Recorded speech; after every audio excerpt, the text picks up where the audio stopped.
apertar aqui. Olá, como vai? Nós estamos estudando barroco e agora nós vamos seguir para o barroco fora da Península Itálica. Quando nós pensamos nisso, alguns pontos chamam muita atenção. Em especial, os Países Baixos, em duas regiões, no que corresponde hoje à atual Bélgica e à atual Holanda, e depois a Espanha. Entender um pouco o contexto de época é tão importante quanto entender o que era produzido. Eu acredito, inclusive, que sem o entendimento do contexto de época, a gente não entende o que era produzido. Vocês vão me falar assim, mas qual é o contexto de época? O que acontecia nessa época lá? Durante muito tempo, os Países Baixos foram dominação espanhola, vocês sabem disso. E, ao mesmo tempo que a região toda dessa do norte obedecia duas tendências religiosas, onde é a Bélgica católica e onde é a Holanda protestante, né?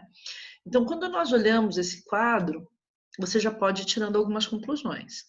Na Bélgica, nós vamos ter muita edificação de templos que vão tentar se aproximar do que foi edificado na Itália. Mas quando nós vamos para a Holanda, e se vocês pararem para pensar que por volta de 1600 a Holanda vai viver um apogeu da burguesia emergente, primeiro porque, olha, vamos lá, Brasil, né? Ciclo da cana-de-açúcar aqui.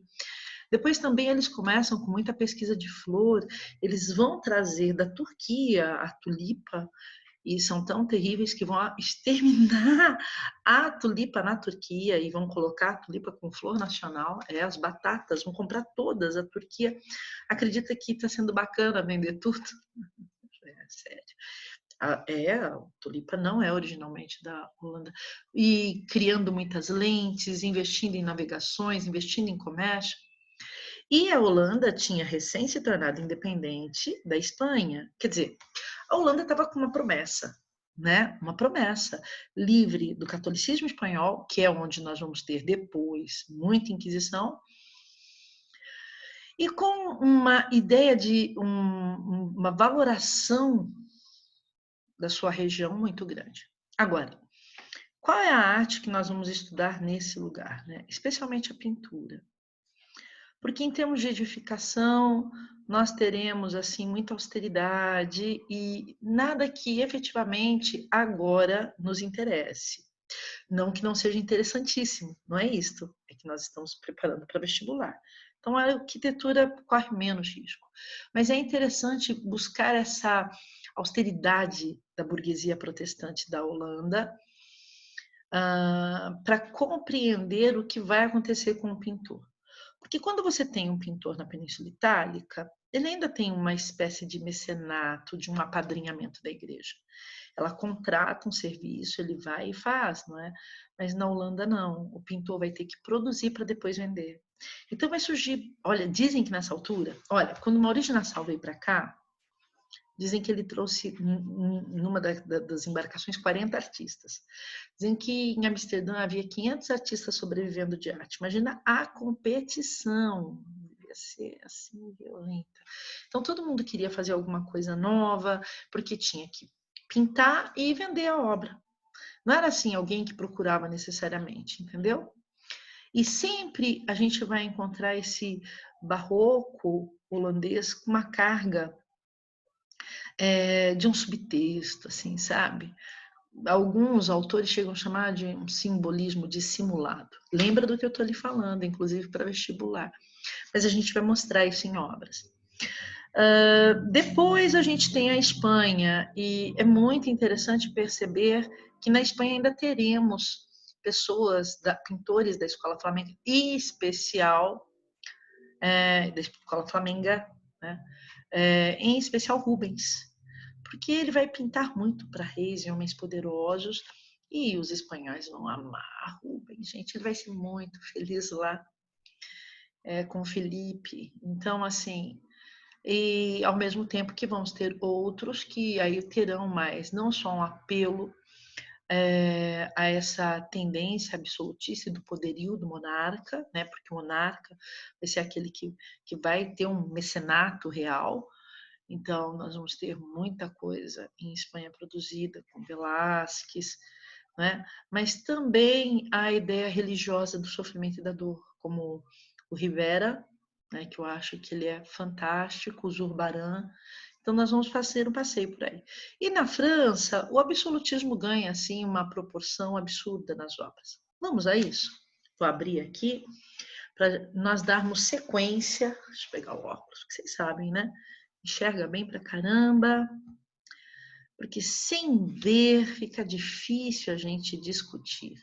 Mas eu precisava bater esse papo, porque não dá para entrar aqui cruzão, sabe? Porque daí vai para o desenho, vai para a pintura, vai para o que tem que mostrar.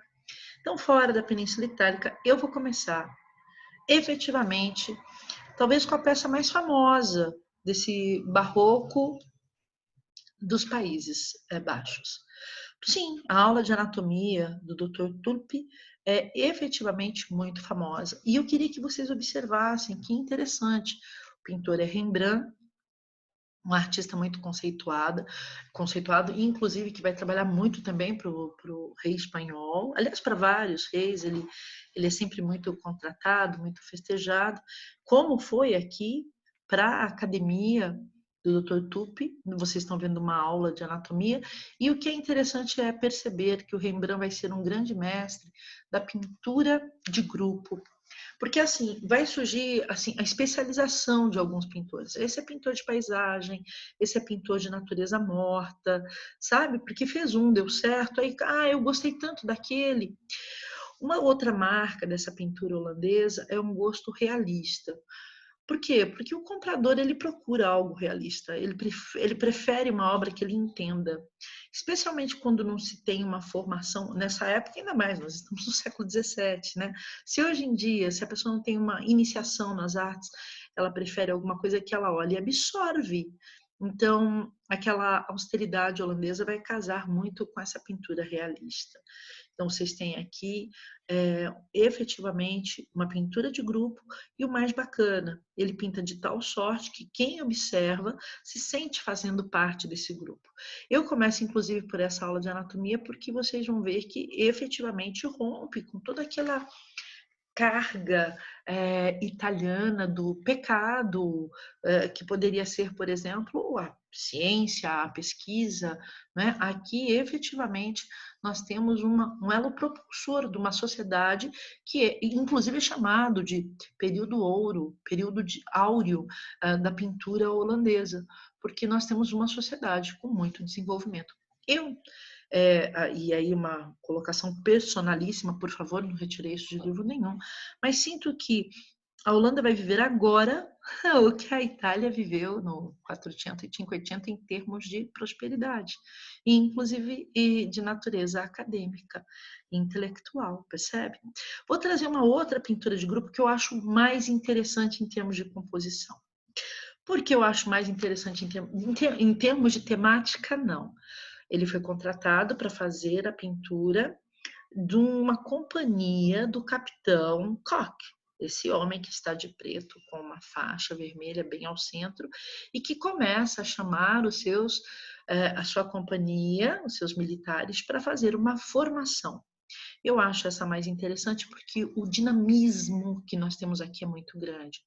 Olha, eu gosto muito de observar esse homem com essa bandeira ao fundo e ele vai, né, hastear, ele vai mexer a bandeira, desculpa, a flâmula, e do outro lado eu tenho aqui um homem com tambor, desculpa, na sua direita, um homem com tambor a tamborilar. Então, o outro está conversando, o outro para o outro lado, o outro está... Quer dizer, nós temos muita coisa acontecendo e o sentido de profundidade nessa pintura me parece mais bem elaborado do que na aula de anatomia do Dr. Tulpe. Eu vejo aqui chama também ronda noturna, tá? Eu ia falar ronda noturna porque no brasileiro, no português, nós chamamos assim, não a companhia do capitão Franz Bannenkopf. Tá lá, tanto é que tá ronda noturna. Mas eles estão saindo para fazer a ronda. Então, quem eram esses homens, né? Para vocês terem uma noção, para fazer parte tinha que pagar um valor absurdo, porque era a elite de Amsterdã que fazia parte, pagava acho que 600 fiorins para participar. E depois eles se sentiam muito enaltecidos porque davam segurança à cidade, porque eles eram competentes e talentosíssimos no manejo das armas. Não eram militares, era uma milícia mesmo, que servia a cidade, e você pode ver, todos eles foram representados com roupas muito sofisticadas. Não tem ninguém aí necessariamente com uma roupa exclusivamente de guerra. São homens cada um dentro de uma assinatura pessoal, né? Então, e todos eles se reconheciam na obra. Ela é imensa. Vocês podem ver ali que nós temos 11 pés, então 3 metros, um negócio desse, pelo menos mais, né, do que 3 metros, né? 11 por 14, olha, é bem imensa e em tamanho épico, então é bem interessante. Agora, lembra que eu falei daqueles... Vocês estão percebendo aqui alguma influência do barroco italiano em termos de temática? Olha, não e não. O que nós absorvemos do barroco italiano? O claro e o escuro, vocês percebem? Só que o claro e o escuro aqui é diferente também, porque o Caravaggio coloca um holofote e aqui a gente tem uma penumbra em algumas regiões, percebem? Não é só o clarão e depois o escurão. É o clarão e alguma coisa além que a gente enxerga. Tanto é que eu falei que eu gosto muito do sentido de profundidade. Nunca tem religião? Tem. Passagens bíblicas tem. Eu escolho essa, que é a volta do filho pródigo. Olha como a penumbra revela uma pessoa lá ao fundo, percebe? Se fosse Caravaggio, você não veria nunca aquela personagem ao fundo. Caravaggio é Caravaggio e ele consegue trabalhar bem com esse holofote. E a narrativa aqui é muito simbólica, daquele simbolismo importante de se reconhecer. Por quê?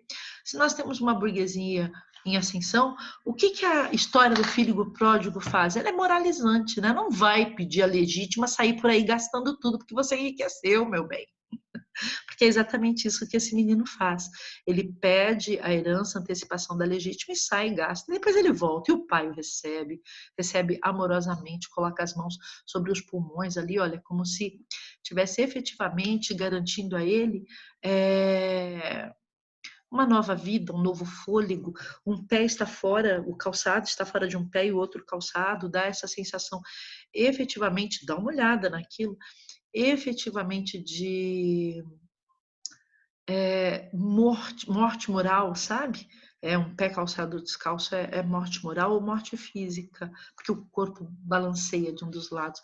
O irmão com a mão no baixo ventre, não aceitando a volta desse rapaz que ensandeceu, a falta de cabelos ali, denota, né? Normalmente, quando você vê numa pintura alguém sem cabelos, ou é porque teve a sandice, ou é porque efetivamente faz parte de um grupo religioso.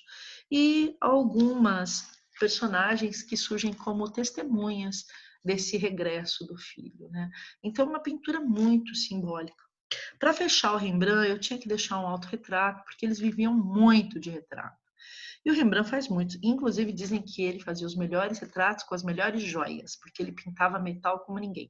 Ele mesmo, de vez em quando, pintava os metais em si, né, para dizer que era rico. Dizem que gastou tudo, ganhou muito dinheiro, mas morreu pobre porque era um perdulário. Ele mesmo era um perdulário. Gostava de viver a grande, sabe? E por que eu escolhi esse? Porque eu gosto desse fundo e porque esse fundo tem uma menção, assim, uma mensagem muito importante dentro desse simbolismo. Aliás, o simbolismo faz parte da pintura holandesa desde os irmãos Onaik e antes disso, né? Lembra do casal Norfini, como tinha símbolos? O que nós vamos ter aqui?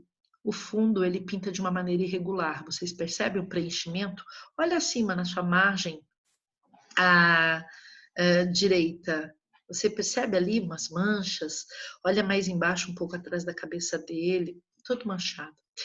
E isso é um aspecto de muita liberdade. Só que daí ele faz 2 círculos perfeitos para indicar o que efetivamente? O que ele quer passar com isso?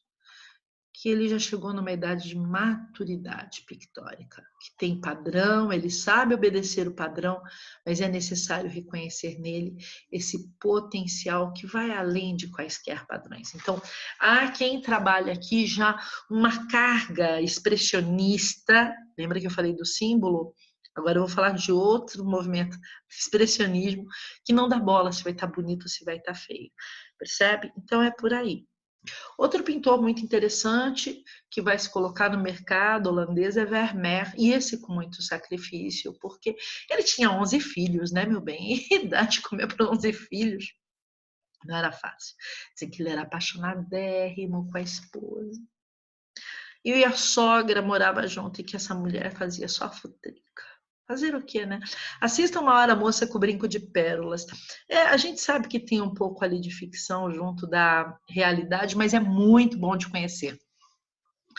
E ele ficou famoso por pintar a luz natural. Como assim? Ele fez um estúdio dentro da própria casa, no sótão. Vocês conhecem aquela construção holandesa aqui, né? Tem sempre um sótãozinho com uma janelinha lá em cima. As crianças brincavam lá embaixo. Ele subia para pintar. Então ele abria essa janela até porque economizava-se velas, né? Não era fácil ficar na escuridão durante o dia. Não esqueça, a luz elétrica é coisa bem recente na história da humanidade. Então ele abria e trabalhava. Agora, a pintura dele era uma pintura barata? Não, ele fazia quadros pequenos, tentava vender sempre com essa pintura de gênero, com cenas cotidianas, como vocês estão vendo aqui, essa senhora. Mas o que é mais intrigante, ele adorava a cor azul. Não existia ainda o azul da Prússia, que era feito com potássio e sangue, e ele tinha que trabalhar com lápis lazuli. E para você fazer 30 gramas de tinta azul com lápis lazuli, vai 1 quilo de pedra. Não é absurdo isso? 1 quilo de pedra. Agora imagina naquela altura ter acesso a esse lápis lazuli que vinha do Oriente para fazer essa tinta. Então dizem que, inclusive, a última coisa que ele depositava na pintura era o azul, para não ter que depois depositar pretos e brancos efetivamente, porque assim, você pinta toda a cor. Aí você vem com luz e sombra. Aí você vem com brancos e com acinzentados, com pretos. Aqui não. Aqui é o contrário disto. Ele faz primeiro os pretos e os brancos e depois ele vem com o azulado para poupar a tinta, porque é muito caro. Outra coisa interessante é que ele trabalhava com uma caixa escura. O que é uma caixa escura? Imagina uma caixa imensa que caiba teu corpo. Aí você pega ela toda escura, fechada, você faz um recorte e coloca uma lente. Tudo que estiver do lado de fora vai projetar para dentro com a luminosidade no reverso. Você desenha, então dá conta de fazer esse fino acabamento, como do tapete que está sobre a mesa. As obras mais famosas de Vermeer são A Leiteira, muito bonita esta, não é? Eu acho essa pintura fantástica. Compõe um ambiente, não é? Olha o realismo. Lembra que eu falei do realismo? Olha a luz natural, olha a janela. É sempre a mesma janela. É interessante, não é? É muito realista. Agradava bastante, agrada até hoje. Agrada até hoje. Você apresenta uma cena dessas, todo mundo fala, ah, que bonito. É bem isso. E dentro dessa aqui dá para você perceber o efeito da caixa escura. Eu deixei exatamente para você perceber como tem um enquadramento fotográfico, percebe? E essa ideia do enganar o olho, como se fizesse uma cena dentro de um ambiente que eu não vejo por completo. Lindo, não é? Esta é a grande obra dele, a masterpiece, Moça com Brinco de Pérolas. No filme, que a gente sabe que tem um pouco de remodelação da realidade, dizem que essa moça trabalhava na casa dele, ela era muito bonita, que a mulher dele era muito ciumenta, mas para não vender um retrato da mulher dele, já que ele estava precisando de dinheiro para fazer o pessoal, convidou-a para ser a sua modelo, e a sogra pegou o brinco da filha e colocou na moça, para dar um ar de sofisticação. Imagina os ciúmes da filha. E o brilho dos olhos coincidem com o brilho da pérola, então ficou assim. É um retrato de 3/4 e mostra, inclusive, o potencial que ele tem para fazer retratos. Eu acho a obra maravilhosa. É muito difícil quem não goste dessa obra. Junto da Mona Lisa, são os 2 retratos mais veiculados da história da humanidade. não é só do mundo ocidental. Agora, eu quero expandir um pouco, eu sempre trago alguma pintora, e eu quero mostrar para vocês a Raquel Ruiz. Ela é filha de um botânico e farmacêutico que cria flores, desenvolve flores, estou falando sério, porque desenvolviam cores de tulipa já, não como hoje, gente. Era plantando batata com batata, misturando batata, então elas saíam assim, às vezes com várias cores. Eu gosto muito, a tulipa, para quem não sabe, aqui a mais sofisticada, é essa que está bem ao centro, em branco e vermelho, esta é uma tulipa. Depois você vai ter outras flores. E olha a graça que ela faz o arranjo, com uma composição que mostra algumas flores mais vivas e outras já declinando. Olha, quando a gente fala muito dos girassóis do Vincent, nós comemoramos muito essa ideia de vida cíclica. Não é uma novidade o que o Vincent faz. Nós já tínhamos outros pintores holandeses que faziam isso, em especial no Barroco. Porque quando você coloca umas flores mais abertas e outras declinando, olha esse cravo aqui atrás, como já está bem quedo. Olha esta aqui na frente, muito bonita, né? Olha o verso. Ela aproveita para mostrar como é o verso da flor. Ai, que sacada! E coloca essa flor definhando, vai lembrar o quê? A transitoriedade da vida. Gosto especialmente, olha, do inseto dentro desta. Uma abelha. O Barroco explora muito a abelha, a hipótese da gente fazer mel. Muito lindo, né? Destilar o bem. É bem bacana. Eu gosto muito das flores da Raquel. Pega esse nome, coloca no Google. Você vai encontrar coisas lindíssimas que ela produziu. Eu escolhi esta por causa da abelha, porque tem tantas tão bonitas. E às vezes há moscas também, que dá a sensação do memento mori. Mas aqui, gente, o próprio ciclo das flores já faz essa composição da vanitas, do lembra que você vai morrer. Entende? Então não precisava de uma caveira para tudo isso. Uma caveira paga bem a conta, mas não precisava. Agora Rubens, que é belga, que vem desse país católico e vai viver muito tempo na Espanha, né, debaixo de uma inquisição que talvez tenha sido a pior de todas na Europa. E por quê? Porque havia muito judeu, gente. 1620, Portugal, estou falando de Espanha, mas não quero que confunda, toda a Península Ibérica tinha muitos judeus. Mas só um exemplo do vizinho, Portugal colocou 2.000 pessoas numa praça, a Praça do Comércio, e falou: ou vocês agora vão ser cristãos ou vocês vão embora. E alguns foram embora, outros se tornaram cristãos, e é aí que surge o termo cristão novo. Basta você olhar pessoas da Espanha ou de Portugal, porque em Espanha teve um movimento similar, que tem o nome de animais ou de plantas que surgem na Bíblia. Carneiro, por exemplo, oliveira. Não Pereira, Pereira é de pera, não tem na Bíblia. Machado também não tem, trabalha com machado. Silva, né, também não. Mas quando você pega carneiro, oliveira, junco, o junco da Bíblia, junqueira, leão, são todos eles judeus que foram convertidos forçosamente ao cristianismo. E Rubens agradava muito, porque era católico, era amigo do Filipe, aos 60 anos casou com a maior gata da paróquia, que aí, inclusive, essa garota que posou aqui para modelo, para ele pintar as graças. E eu trago as graças do Rubens, ainda que ele tenha obras fantásticas, com dinamismo, um movimento muito grande, eu tenho que reduzir as minhas escolhas, porque aqui tem um padrão de beleza barroco que vai além do padrão de beleza do Renascimento, porque aqui as formas são mais voluptuosas. Quando Manuel Venturoso descobriu o Brasil, ele era baixinho e bem barrigudo a representação, porque assim eram as pessoas ricas. É rico, não pode ser magro, igual era numa perspectiva feudal, em que as pessoas viviam por subsistência. Se é rico, vai ser bem branco e bem gordo.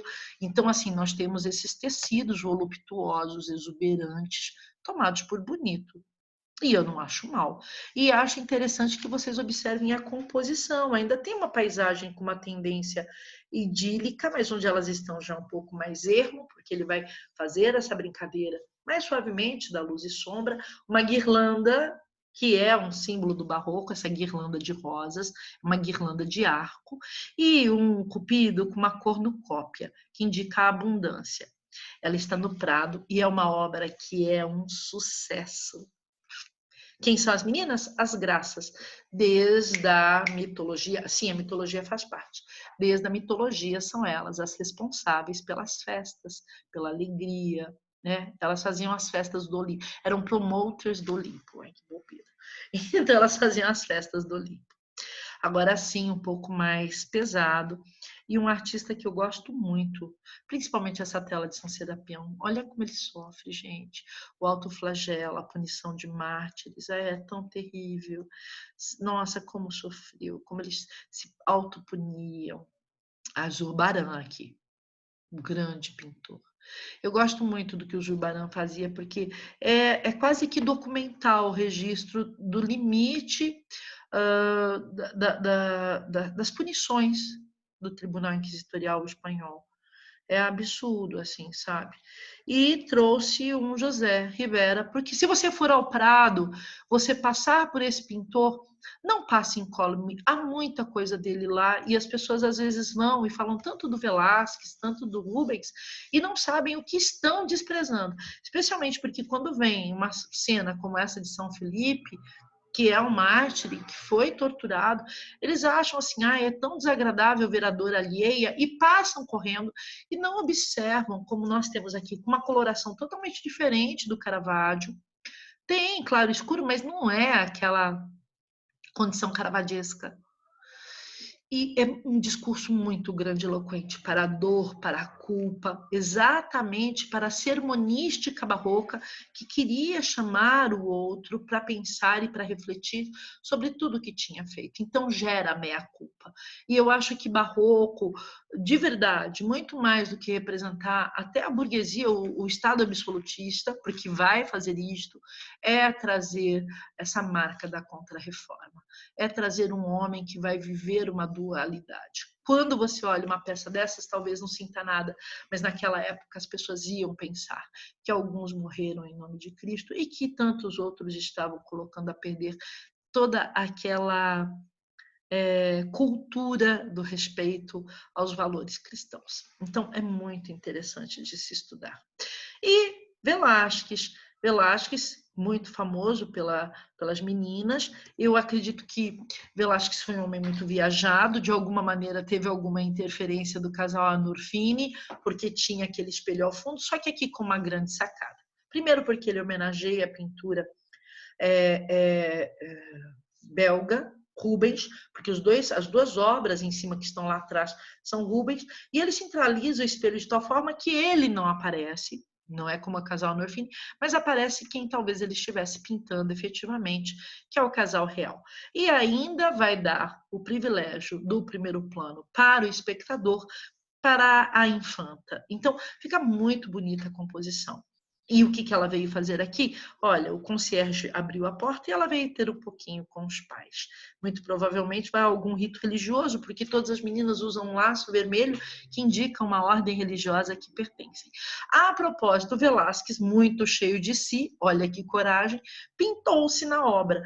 Ela é assim, você chega, e assim que você, ela é monumental, ela é um estouro. As pessoas fazem um semicírculo em volta, eu não obedeci o semicírculo, eu não sabia se eu ia voltar lá na minha vida.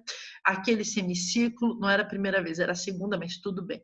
Era metida, hein? Olha, meu Deus, isso para uma professora não é qualquer coisa, foi uma dificuldade na vida. Aquele semicírculo eu passei com a minha lupa e todo mundo me respeitou, porque com uma lupa, quem sabe, né, o que é. E olhei a pincelada, e olhei tudo. Gente, senti a alma desse quadro batendo em mim. Que trabalho. E ele pinta aquela cruz de Cristo, me empolguei um pouco. Ele pinta aquela cruz de Cristo um tempo depois, quando ele é condecorado pela Ordem de Cristo. Vocês estão vendo a Ordem de Santiago, a cruz de Santiago? Ordem de Santiago e Ordem de Cristo são denominações que derivam dos Cavaleiros Templários, porque os Templários foram punidos e Demolay foi morto, mas houve uma permanência desses grupos com outras denominações da Península Ibérica. E Ordem de Santiago e Ordem de Cristo são essas denominações. Então, é muito bonito de se ver, né? Gosto da ideia de um cachorro na cena. Quem não gosta deste perro? Não é a coisa mais linda? Olha, é um rafeiro, um cão caçador, não é? Dá vontade de passar a mão na cabeça dele. A fidelidade do pintor aos seus reis, a fidelidade da corte aos seus reis. Esse cachorro tem uma carga muito importante aí. E, para não falar que fiquei só nele, a tela que eu mais gosto do Velázquez, falar que não é as meninas dói, né? Mas a que eu mais gosto, com certeza, são as fiandeiras. Mas eu achei que eu devia trazer uma mitologia dele. E os Los Borrachos faz isso muito bem. O que é o borracho? O bêbado. Dá uma olhada, Baco embriagando os espanhóis. Baco chegou à Espanha, entendeu? Onde há um bom vinho e não foi de modos. O povo ri, o povo bebe, quase caindo do próprio pé. E aqui tem uma sagração, eu não sei se vocês percebem, tem um que está sendo iniciado na bebida, coitado. Os outros estão bebendo no entorno, um deles olha para a gente como quem oferece, Baco olha de lado, né, para dizer assim, de soslaio, não estou fazendo nada, são eles que fazem por si. E é uma pintura de grupo. O Velázquez, ele pinta de tudo mais um pouco, não é? Agora vamos para nada mais, nada menos do que para a França. Percebeu? Agora há pouco a gente estava falando das velas para que o Vermeer pintasse. Imagina quantas velas se queimavam por dia em Versailles, com 3.000 pessoas morando lá. 700 quartos. Mais de 20.000 velas, meu bem, por dia. Sorte que parafina você vai reaproveitando um pouco, né? Porque senão ia ser uma loucura. A França vem com uma tendência muito forte absolutista, a valorização do rei. Vocês sabem, o direito divino, o rei Sol. E Versailles é uma obra muito ambiciosa. Para construir um prédio como esse, aliás, na mesma altura que constroem o Louvre, fazem Versailles diante de Paris exatamente por o povo não ficar tendo acesso. Vocês compreendem, né? E quantos tributos a plebe pagava. Quando eu olho a palavra plebe, eu sofro muito, porque a origem etimológica, plebe, é o pó do chão. Então, o rei Sol e o pó do chão, que ele paga as contas, né? Para comer a grande e aqui sim, a francesa. Os jardins são lindos. Eu fico imaginando o dia que eu tiver chance de olhar tudo isso. Uma planta de tudo que eles queriam, de toda a dimensão. Era realmente uma, né, composição muito maior do que simplesmente uma edificação. E, enfim, olha, que sonho. As avenidas para depois chegar lá para Paris. Muito, muito bonito. O jardim, gente, dá uma olhada nisso. Olha o tamanho disso. Eu dando aula, eu paro aqui, fico olhando, assim, é uma expressão de poder que eu não sei onde é que a gente vai ver outra expressão de poder tão suntuosa, né? É muito grande, gente. O absolutismo foi violento, né? Foi violento. E para a gente fechar esse momento, eu trago o Rigaud. E a França tinha a escola de Fontainebleau no Renascimento, vocês viram, e de lá vai sair muita gente boa e depois muita produção que vai permanecer e tal. Mas o Rigaud vai ser o grande queridinho do Luís XIV e ele pede para que seja representado assim. Então essa obra é a representação do direito divino na Terra, de um homem que se sente acima do bem e do mal, de um homem que foi educado pelo cardeal Manzarin. Quem tiver interesse nas humanidades, assista, leia Breviário de um Político. Vocês têm em PDF. O livro é barato, deve custar uns R$40. Aproveita e lê Maquiavel, Príncipe, para entender um pouco tudo isso. E olha a suntuosidade de tanto veludo e tanto pano, né? As pernas não são dele. As pernas dele, ele era muito baixinho, tinha a perna torta. Então ele vai instituir o uso de saltos altos e nas pinturas vai contratar um bailarino, porque ele não é bobo nem nada, né, meu bem? Ele quer suntuosidade. Eu acho que com isso deu para vocês terem um pouco essa visão do barroco, que não vai ser exclusivamente religiosa. Vocês viram a marca maior ali na Espanha, né? Com o José Rivera, o Zurbarán, e depois alguma coisa com Rembrandt também vem. E perceberam que nós temos aí distinção entre a Holanda e a Bélgica. Bom, eu espero que vocês tenham gostado das obras, eu acho elas todas maravilhosas, e a gente se encontra para falar do barroco no Brasil.